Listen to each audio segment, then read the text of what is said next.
Selamat siang pemirsa, saya Deo Ananda.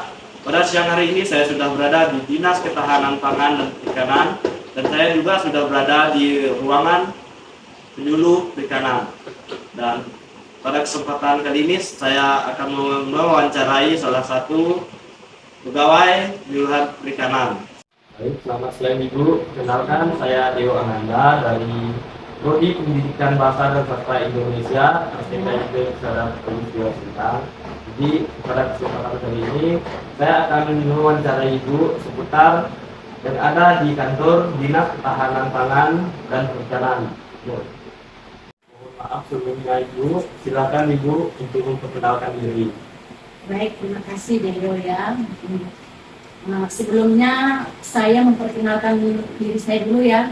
Nama saya Ida Laila, penyuluh perikanan pada Dinas Ketahanan Pangan dan Perikanan Kabupaten Sintang.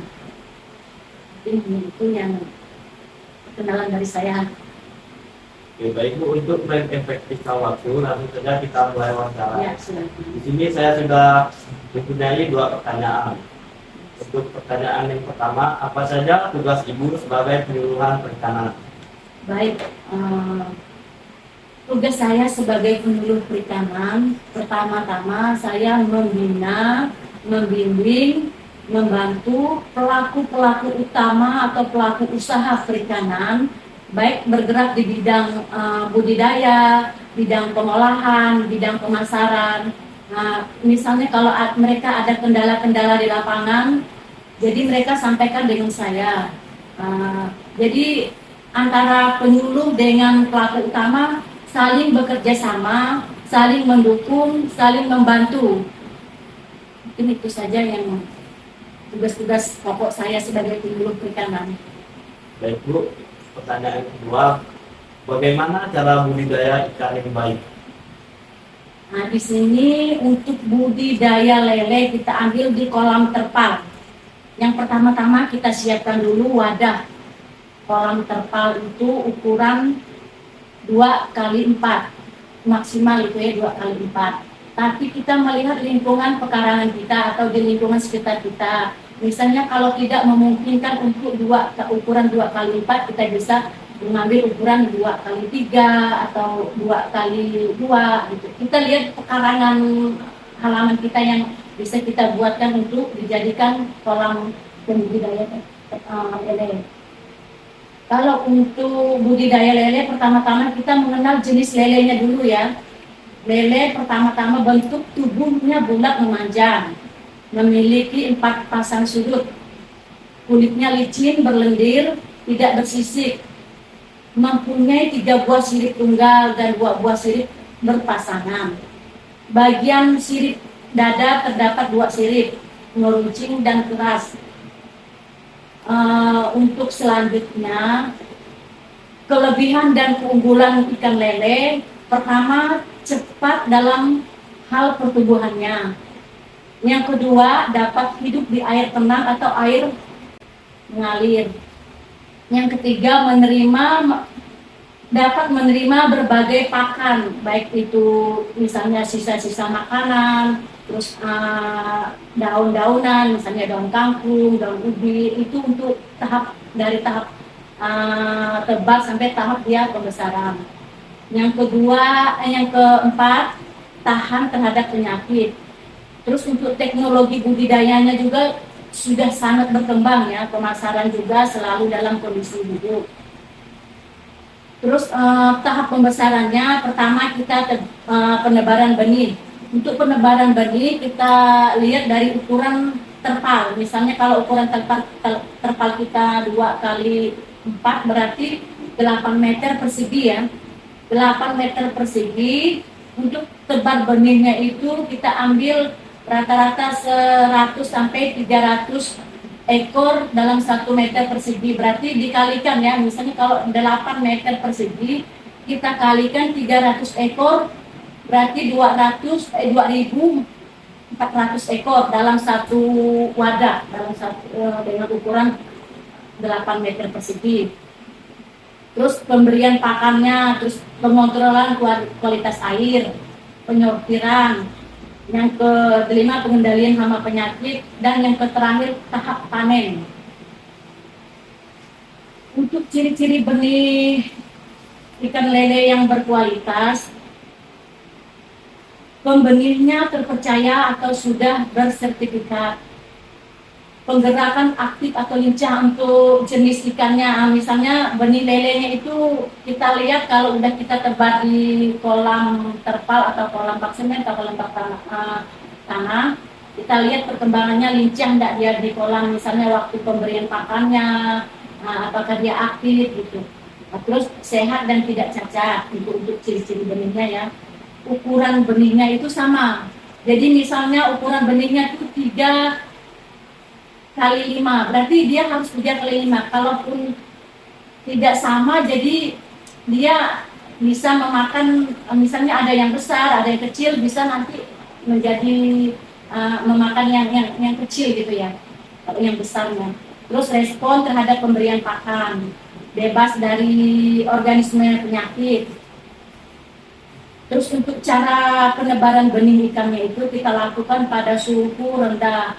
Misalnya pagi hari sekitar jam 6, terus sore hari sekitar jam 6, terus sore hari sekitar jam-jam 5. Kenapa kita ambil suhu rendah? Karena itu berisiko. Misalnya kalau cuacanya panas, kemungkinan bibit benih yang kita tebar banyak yang mati karena dia suhunya harus stabil.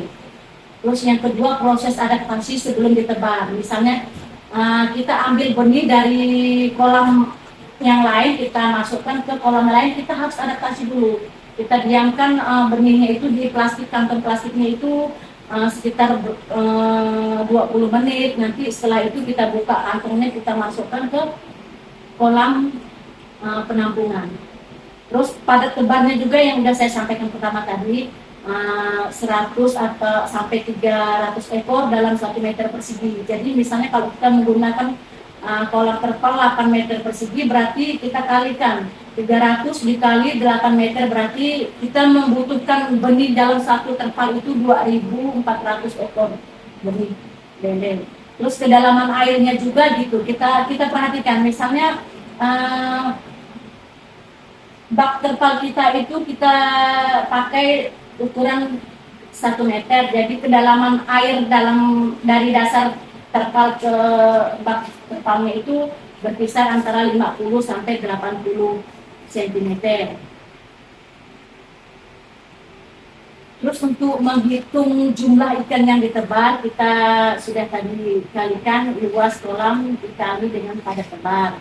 Terus mencari luas kolamnya juga, seperti kolam bulat itu 3,4 dikali R. Terus kolam persegi juga gitu, panjang dikali lebar.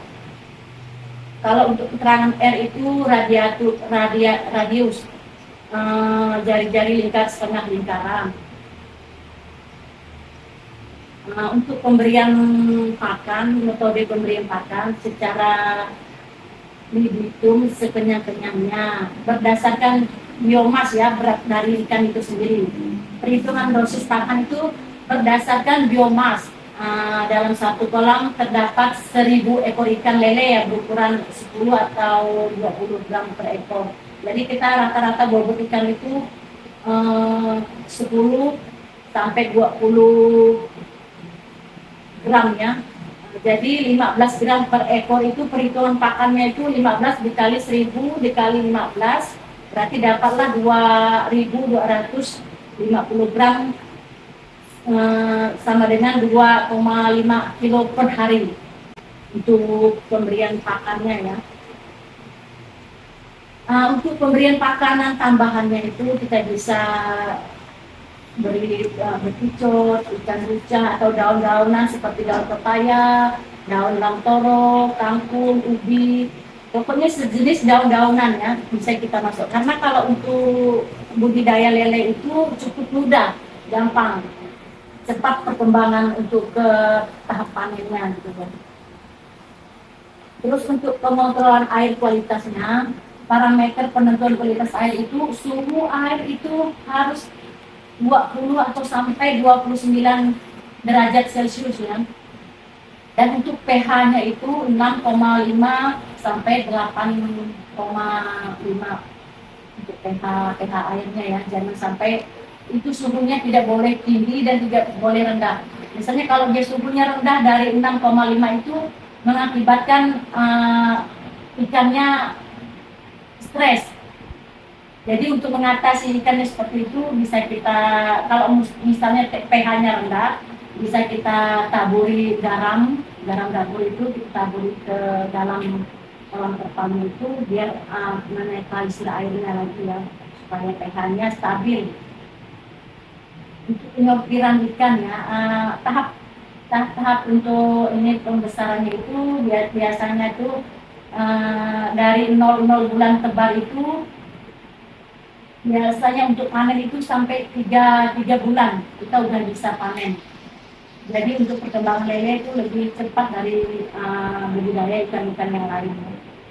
Untuk penyortirannya, sortir dalam kegiatan penyeleksi ikan itu sesuai dengan ukuran yang diharapkan. Misalnya dalam tahap penebaran itu dari 0 sampai ke 2 minggu kita harus sortir. Jadi kita cari ikan yang sama bentuk ratanya. Jadi tujuannya mendapatkan keseragaman ukuran ikan.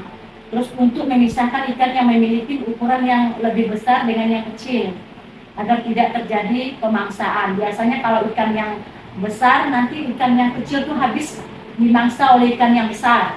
Dilakukan 2 atau 3 minggu setelah tebar dari benih ikan itu sendiri. Itu analisa usahanya itu biaya-biaya merupakan sejumlah uang yang dikeluarkan atau korbankan untuk mencapai uang yang dikeluarkan atau korbankan untuk mencapai suatu tujuan, biaya tetap, terus biaya variabel, terus biaya penyusutan. Itu untuk analisa usahanya ya. Untuk tahap pemanenan ikan dapat dilakukan setelah masa pemeliharaan dari 2 sampai 3 bulan. Kalau untuk ikan lele itu sudah bisa dipanen ya, biasanya ukuran dalam 1 kilo itu 8 sampai 10 ekor dalam untuk 1 kilonya ya, itu udah bisa kita panen gitu ya. Kita lakukan dengan cara mengeringkan kolam secara total atau sebagian. Sebaiknya dilakukan pada sore hari atau pagi hari juga, karena risikonya lebih besar kalau misalnya cuacanya, suhunya lebih tinggi, berpengaruh ke ikannya juga. Jadi itulah.